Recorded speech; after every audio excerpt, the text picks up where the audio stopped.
The real danger of auto-tune. Another artist who has come under fire for her use of auto-tune is Taylor Swift, who quite conspicuously cannot sing in tune. Here she is, singing live with Stevie Nicks.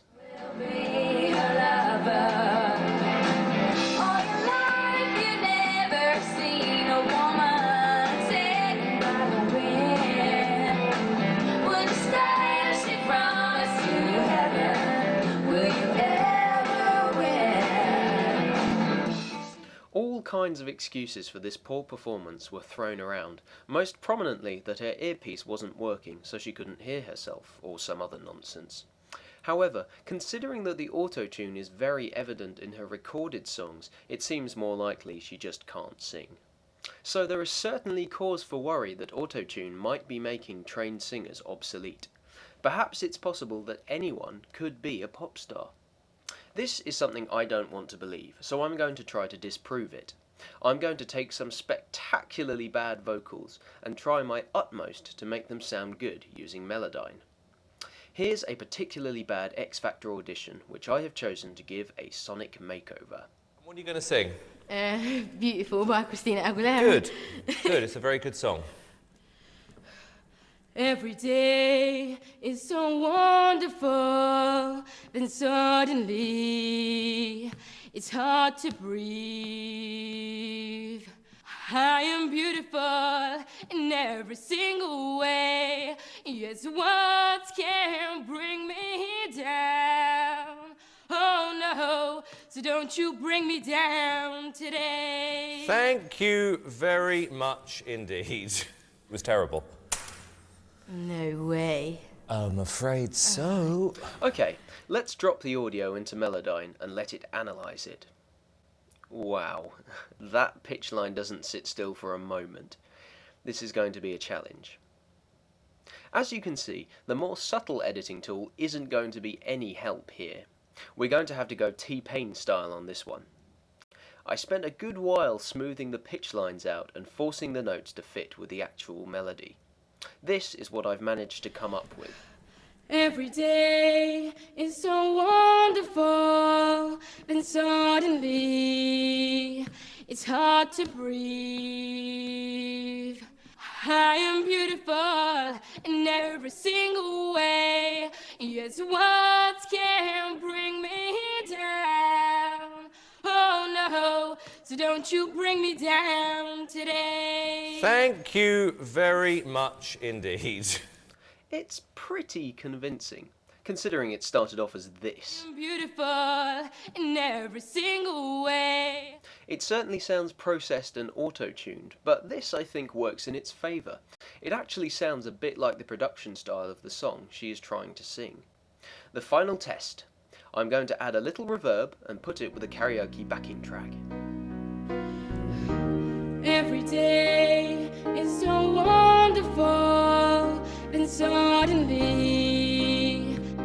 it's hard to breathe.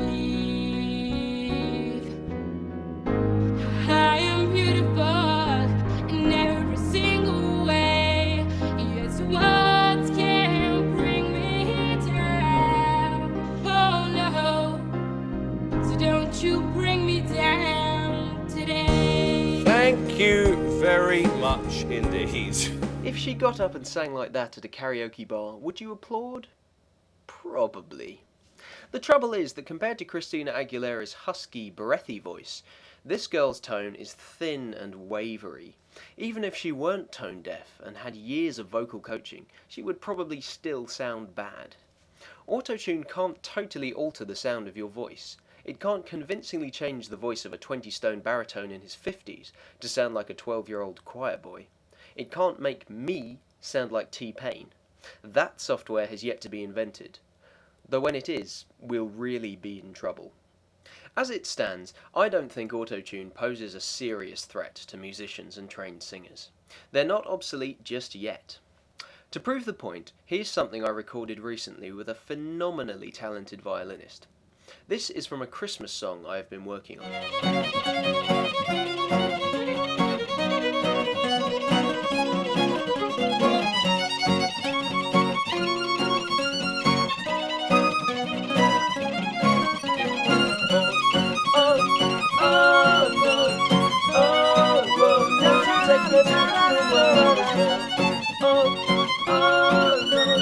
oh, won't you take me to the room where I was born? Oh, no. Plainly, this violin passage is devilishly tricky. We spent hours, take after take, getting it as good as it could possibly be. But something this vast and difficult could never be played absolutely perfectly, not even by Paganini himself. My concern as a composer was to create a recording that demonstrated my composition at its best, not to create a totally realistic one. I therefore feel I can justify having put the best recording through Melodyne to correct those few tiny pitch imperfections. In any case, the difference between before and after is hardly noticeable anyway.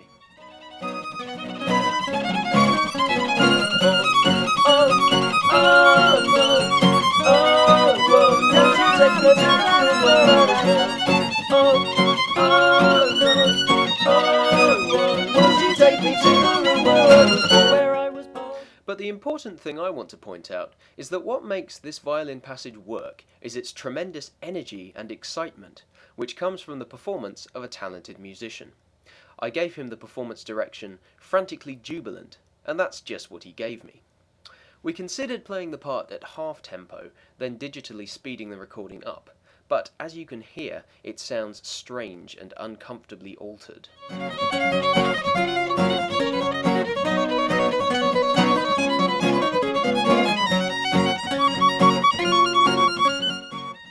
Compare this and a synthesized performance.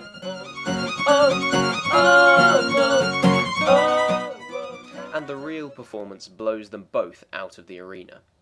What I'm trying to say is that no matter how cleverly edited something is, it still can't beat the real deal. Auto-tune should therefore be considered as a tool to iron out the tiny creases in an otherwise perfect performance. If you want to hear the rest of that song, which is called Birthplace, you can find it in my blog. There's a link in the description of this video. On the other hand, there is still something that troubles me about auto-tune, more so than any other issue. As we become increasingly accustomed to hearing perfectly in tune vocals, we also become increasingly sensitive to things that aren't in tune to a digitally accurate degree. Soon our perception of pitch may be altered to such an extent that we cannot bear to hear anything that hasn't been electronically treated. We will find live, unprocessed voices uncomfortable to listen to, and we will only be able to find voices that have been auto-tuned pleasing. Anything recorded before 1997 will be rendered unlistenable. This may sound like wild exaggeration, but I believe this is a genuine concern which has a historical precedent. All Western music heard today uses a tuning system called equal temperament, calculated with a constant frequency multiple between notes. The equal tempered scale is what auto-tune corrects pitch to. But it was not always this way. Equal temperament is technically slightly out of tune, according to acoustic physics. It is a compromise. Before it was widely accepted, the most common system was just intonation. In this system, the frequencies of notes were related by ratios of small integers, for example 5:4, a major third, or 3:2, a perfect fifth.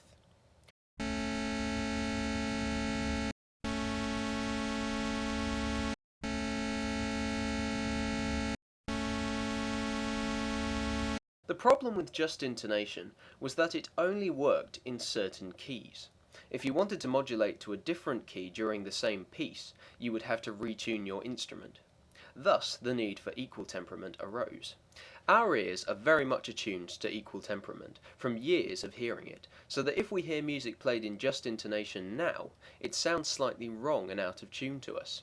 Similarly, people of the 17th century would find our music discordant and uncomfortable to listen to, being used to just intonation. However, there are those who find just intonation more appealing for its mathematical purity and find the resulting clarity soothing. Take a listen to Mozart's Rondo alla Turca, played on a keyboard with just intonation. It should sound ever so slightly out of tune.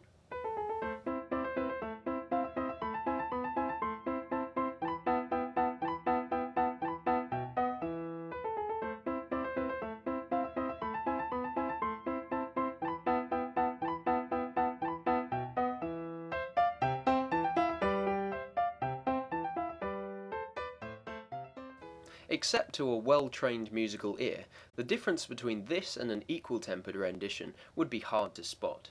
However, just intonation was one of many systems used in the past, some more jarring than others. Here is the same piece played with mean tone intonation.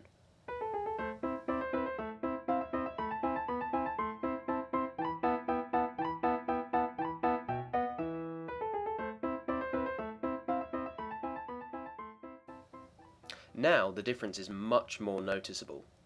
I find this one slightly sick-making, as it's very close to what I'm used to, but not quite. Now, here it is using 17-tone equal temperament, as opposed to our 12-tone equal temperament.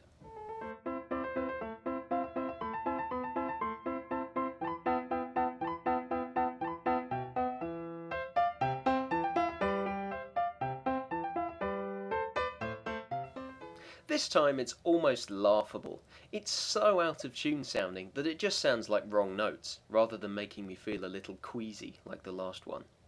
But at various times and in various countries in the past, these tuning systems were accepted and people perceived them as in tune. We have only been hearing auto-tuned music for the last 17 years, so of course we're not so accustomed to it that we can't bear to hear anything that isn't auto-tuned.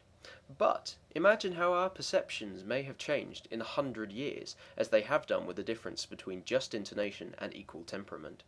In 100 years, or maybe even sooner, could we be listening to the imperfect non-auto-tuned voices of Frank Sinatra or the Beatles or Stevie Wonder, and finding them unbearably out of tune? This, I think, is the real danger of auto-tune.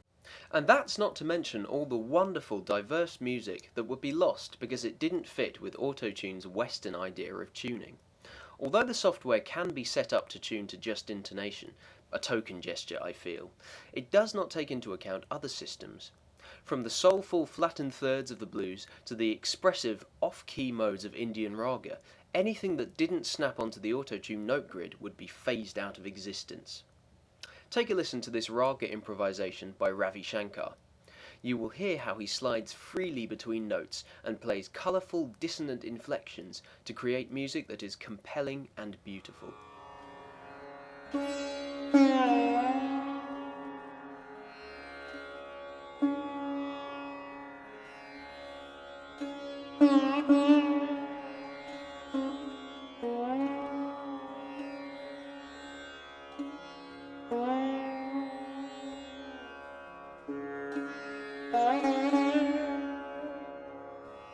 Yet, putting the sitar recording through auto-tune would iron out all of Ravi Shankar's expressive inflections and slides, as we saw at the beginning of the video with my descending slide that auto-tune evened out to the closest semitone. Clearly, it is not only music perfectly tuned to equal temperament that has value and can move us. Auto-tune is an extremely clever piece of software with many obvious advantages. However, I believe it should be used in moderation with great care. It allows us to produce perfect recordings, it saves time in the studio, and it makes the impossible possible. However, the long-term effects of its widespread use in the music industry are yet to be seen. Will we render trained musicians obsolete? Will we permanently alter our perceptions of pitch and tuning?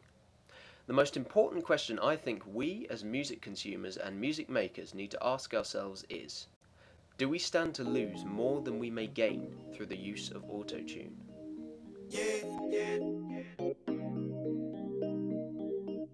Ha ha.